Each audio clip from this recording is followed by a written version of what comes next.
Noong 1992, nasa peak ng career niya si Michael Jordan. Nasa kanya pa rin yung athleticism na nagpa-Air Jordan sa kanya, pero ngayon may kasama ng mastery that would make him a legend. Pero sa West, may isa pang guard na mabilis na sumisikat.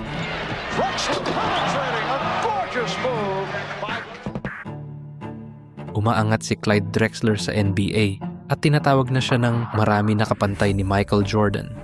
Clyde Drexler, who's the best? Michael Jordan or Clyde Drexler? You know, that was kind of a conversation during that time.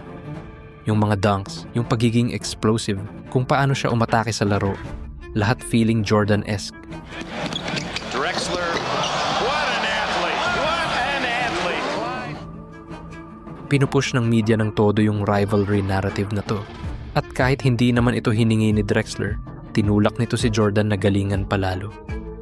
You know, I'm not saying he wasn't a threat, but me being compared to him, I took offense to that. Ladies and gentlemen, ito ang kwento kung anong nangyari nung nakaharap ni Michael Jordan yung tinatawag nilang kapantay niya sa NBA Finals.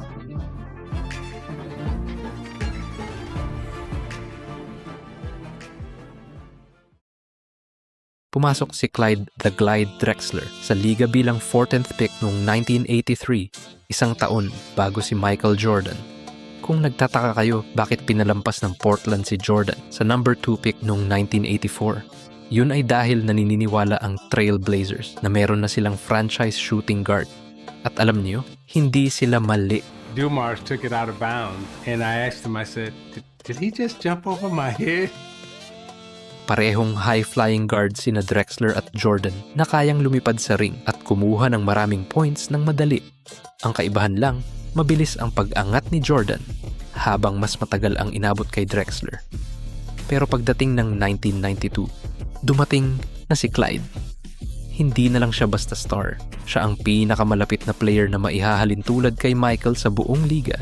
Clyde Drexler was the man, period. Sa papel, hindi rin malayo ang agwat nila.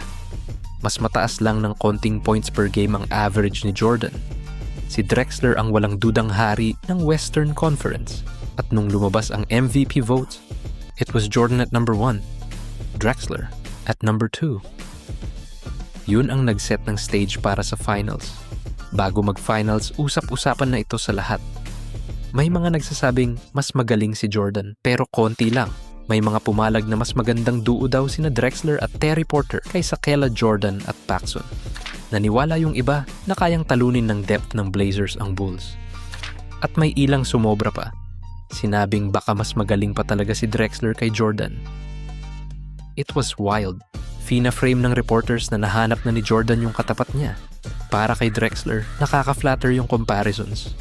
Pero para kay Michael Jordan, nakaka-disrespect yun. I wanted people to know the difference between me and Clyde. It was always a comparison, and I didn't want it to be a comparison. I wanted it to be totally different. Kung may isang bagay na nag-define kay Michael Jordan, yun ay yung obsession niya sa competition. I'm a competitor to a point where if you're my opponent, if I knock you down, I'm not picking you up. Hindi na kontento si Michael na maging good o kahit great lang. Gusto niyang mag-dominate, na i-separate yung sarili niya ng malinaw para walang ibang mabanggit na ka-level niya. You know, I wanted to excel my game and isolate my game from everybody else. That I was more than just, a few dimensional. Mas nag-train ng matindi si MJ kaysa sa mga kasabayan niya. Mas nag-demand at may walang tigil na pangangailangan na patunayang siya ang the best.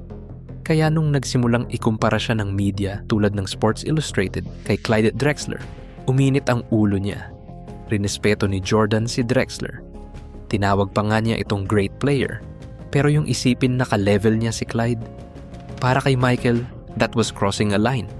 Clyde Drexler, who, in essence, we were compared, we were, viewed as being similar. I wanted to show the difference. Para kay Jordan, itong 1992 Finals Series na ito ay hindi na lang basta tungkol sa pagkuha ng isa pang championship. Tungkol na ito sa pagtapos ng debate at comparisons. Tinarget niyang hiyain si Drexler na durugin siya ng buong buo para wala nang maglakas loob na pagtabihin ang mga pangalan nila. I felt like it was no comparison, it was no closeness, it was totally a separation between he and I. Pagtapos ng tip-off sa Game 1, hindi nagtagal para patunayan ni Michael yung point niya. Nakafocus agad si Jordan simula pa lang. Sa tuwing nakatapat niya si Drexler, hindi lang yun basta isang possession. It was personal. Nakita ni Jordan ang chance para magbigay ng statement at kinuha niya ito. Do you take this thing with Clyde Drexler seriously? Does that give you a little spur? Here's the next challenger, and you got to meet him at high noon on Main Street? That's exactly the way I take it, as a challenge. Yung ibang plays ni Jordan parang magic. Ang mga fadeaways, deep jumpers, mga atake sa ring. Hindi lang sila basta points, they were answers. Lahat ng mga takes bago mag-finals na mas magaling daw o kaka-level ni Jordan si Drexler were aging like milk in real time. Tapos ginawa niya pa ito sa depensa. Hindi niya lang pinapatunayan ito sa mga critics. Pinapatunayan niya ito kay Drexler. Ramdam ito ng Portland bench. Yung coach nila nakahawak ang kamay sa tuhod, naghahanap ng solusyon. At totoo lang, anong gagawin mo pag ganyan maglaro si Jordan? Mukhang frustrated na si Drexler at hindi ko siya masisisi. Tignan mo ang halftime box score.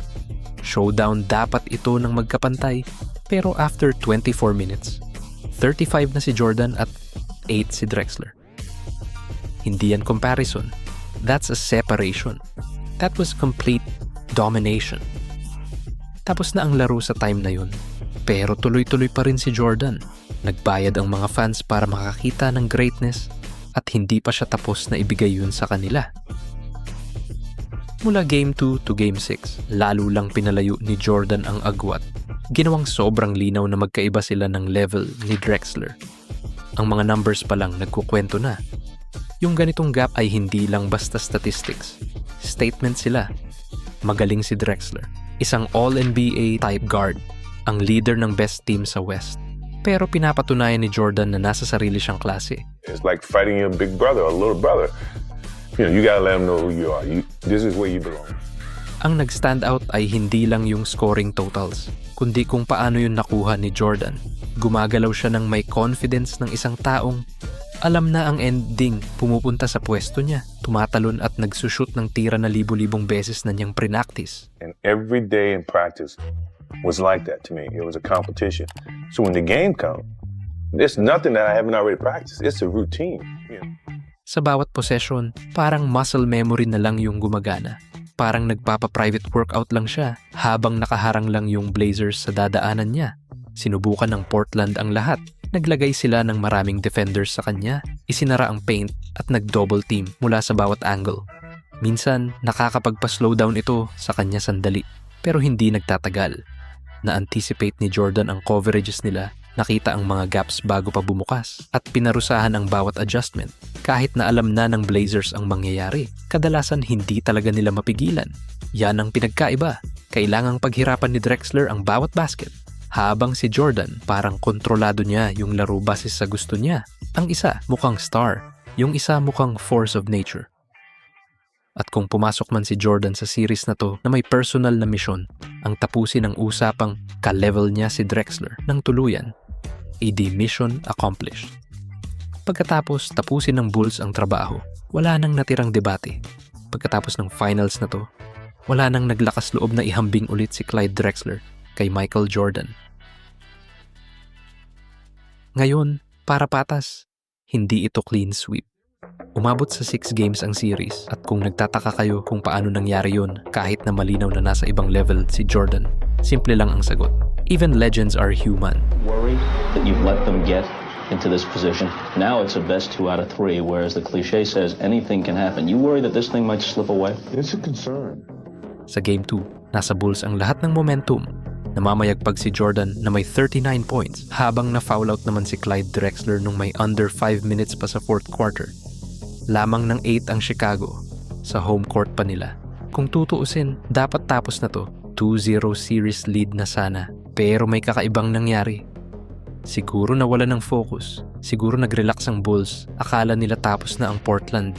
Pero imbes na sumuko, bumawi ang Blazers. At bago pa malaman ng lahat, naka-force ng overtime ang Blazers at ninakaw ang panalo.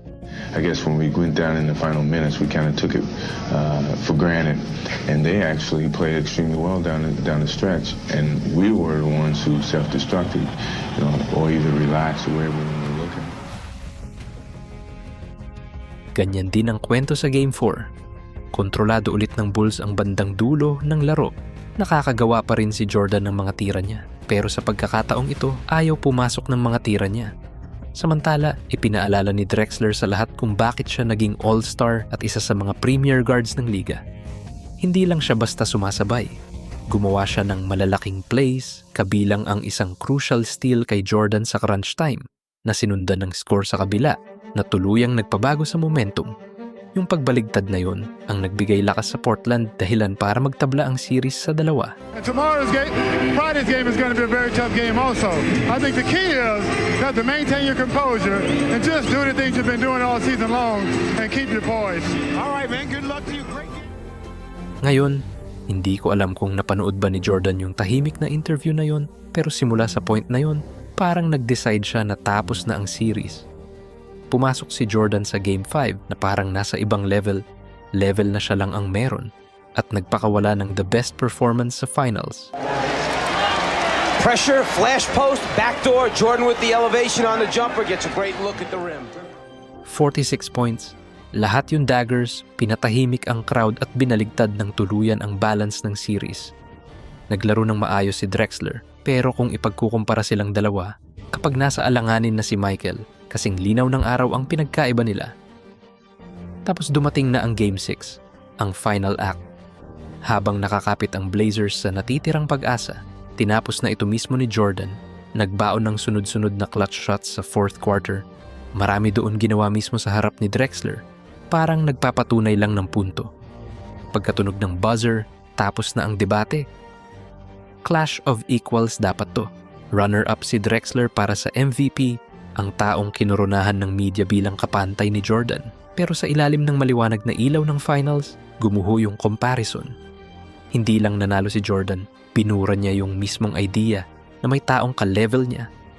At yung mindset na yun, yung intensity na yun, ang patuloy na nagpapaangat sa kanya hanggang ngayon. To be the best at anything, you gotta have a certain love for that to make you overcome all the obstacles that's gonna be thrown in